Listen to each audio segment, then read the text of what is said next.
So, this is something that is probably going to upset some people. But it has to be said. Hunting around through the internet, and especially through the Canucks forums,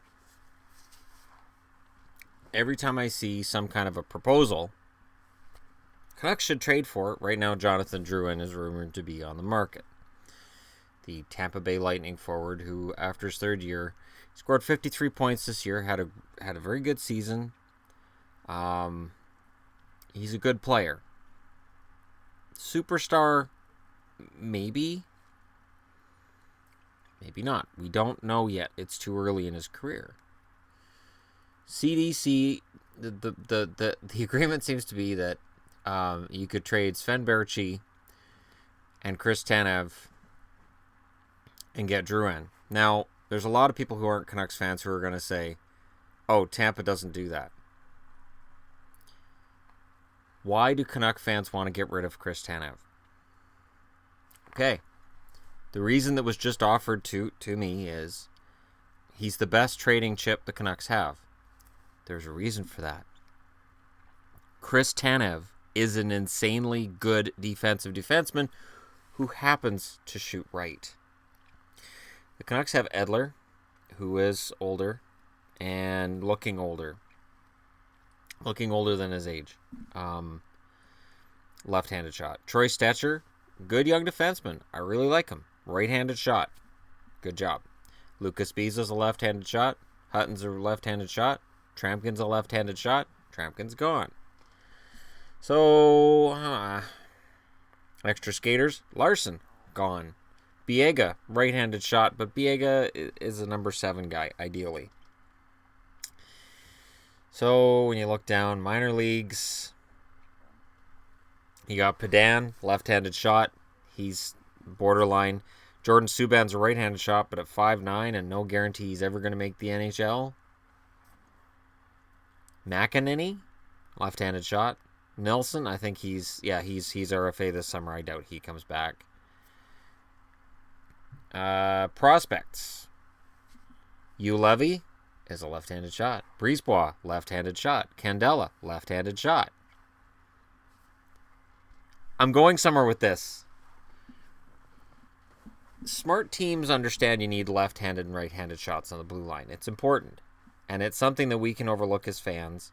And I used to overlook it until the last couple years, and I realized I shouldn't overlook it. So Tanev is a fantastic defensive defenseman. Smart defenseman. Right-handed shot on the point. Who has the potential for more offensive numbers than he's shown to this point. Not tremendous. He'll never be a 40-point-a-year defenseman, but he's a good defenseman. And every time I see some name come up, I see Canuck fans like, well, we could trade Tanev. Sure, Penguins could trade Crosby. I'm obviously taking that to a ridiculous extreme. I'm just saying that's crazy. There's nobody in the system right now who has the defensive acumen of Tanev. Stetcher's a great offensive defenseman. Not as good defensively. Edler, nowhere near as good defensively. So and here's the thing too, like, you could say, well, what about Goodbranson? I didn't see Goodbranson on the list. I think he's on injured, which I think I overlooked. Goodbranson's a right-handed defenseman, 6'5", but his defensive numbers aren't as solid as Tanev. And that's not an insult to Goodbranson. That's a compliment to Tanev. That his numbers defensively are ahead of Goodbranson's. I've said since the Canucks got Goodbranson, I'm okay with the kid. I'm fine with him being a Canuck. But I honestly think Tanev's the man on that blue line. And Canuck fans, and this happens, this isn't just Vancouver. This happens with, I've noticed Toronto fans can do this too, where they will crap all over whatever player they currently have on their roster. They will pine for the player that they booed out of town, and they'll wax philosophical about the prospects for all 30 other teams in the NHL, while talking about how their own prospects probably won't work out. And it is a strange, it's a strange dynamic with fans, and never quite understood that, and I've never been like that. Like, I will admit, Cody Hodgson, I got caught up in the hype.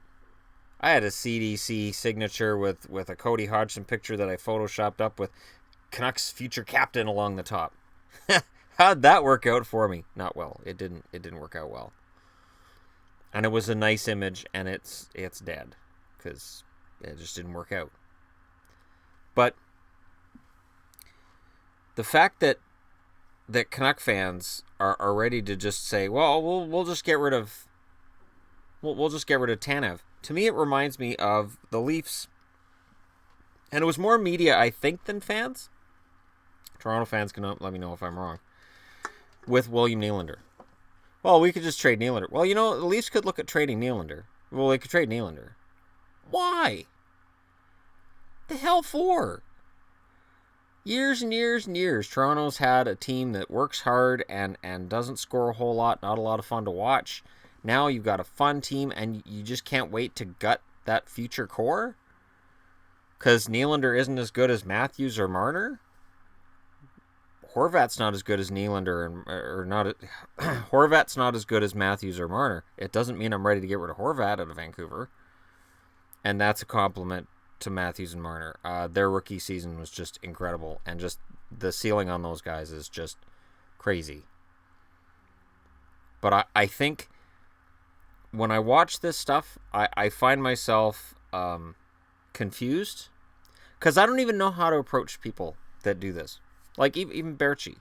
Berchi's a 20-goal scorer, and those don't grow on trees.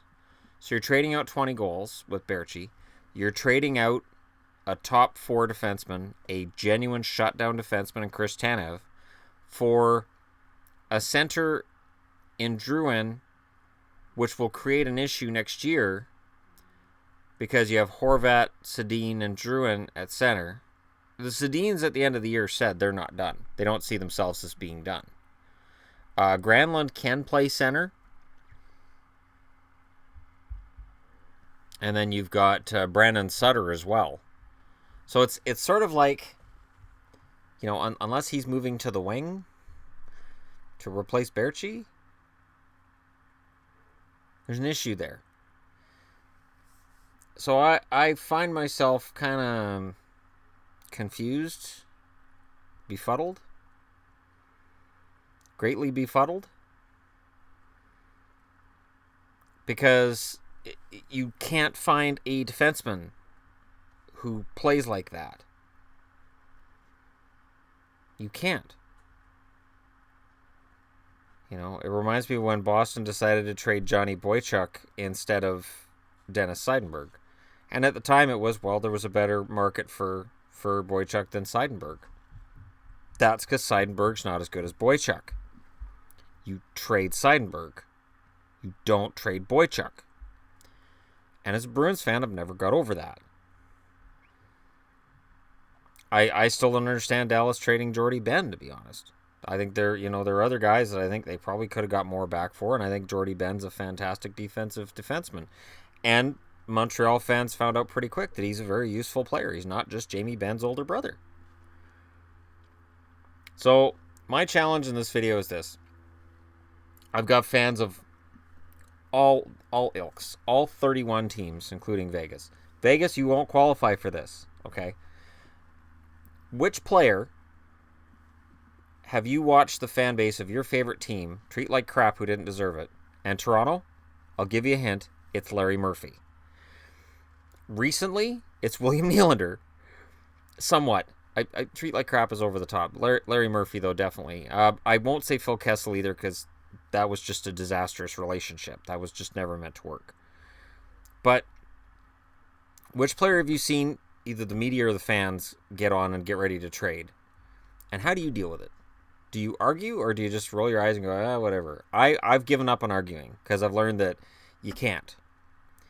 You can't reason with a hockey fan when he's giving you his trade proposal, because his trade proposal is fantastic. And if you argue that's lopsided, he'll say, okay, I'll throw in a fourth. You'll throw in a fourth-round draft pick.